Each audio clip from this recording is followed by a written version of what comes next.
Les municipales de Charleville-Mézières. Ils sont pour l'heure 41, 26 femmes et 15 hommes d'horizons et d'origines très différents, salariés, retraités ou demandeurs d'emploi. Cette liste se veut avant tout citoyenne. Alexis Dumoulin et Daniel Samusic. On dit c'est là que c'est une liste de Noirs et d'Arabes.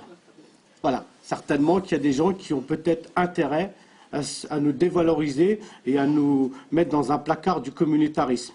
Donc je les rassure aussi, qui ne s'inquiètent pas pour la liste, ce n'est pas une liste communautaire. C'est une liste de citoyens et de vrais citoyens. Le décor est planté, le discours est clair.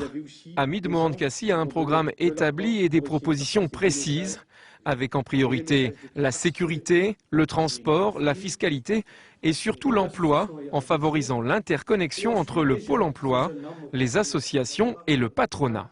Moi je dis qu'aujourd'hui, Pôle emploi doit être le fédérateur du domaine de l'insertion économique parce que c'est eux qui suivent le plus ces populations-là et accompagnés ou complémentaires avec d'autres structures associatives qui connaissent eux aussi ces populations qui pourraient faire un lien unique.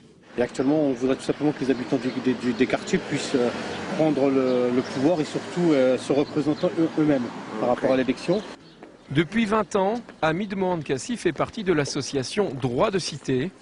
Dans les quartiers, on espère beaucoup de sa candidature et de cette nouvelle liste qui semble répondre aux attentes des habitants. On espère beaucoup, M. Mohamed-Kassi, s'il peut évoluer au niveau de créer des emplois dans les prochaines années qui viennent et qui va évoluer beaucoup de choses dans tous les quartiers. Abdel est arrivé en France en 1963. Il a acquis la nationalité française en 2000 et donc le droit de vote. Pour lui, cette liste alternative est très importante, mais ce qui l'est encore plus, c'est la possibilité de s'exprimer grâce à son vote. Ah oui, c'est très important parce qu'à l'heure d'aujourd'hui, il faut vouloir ce qu'on veut, puis au moins voter. Ça devrait être obligatoire. Pour moi, personnellement, ça devrait être obligatoire. Obligatoire de s'exprimer. Voilà, exactement. Voilà, en général, ceux qui se plaignent le plus, c'est ceux-là qui ne votent pas. Alors moi, je dis qu'il faudrait voter obligatoirement. C'est ce que je pense.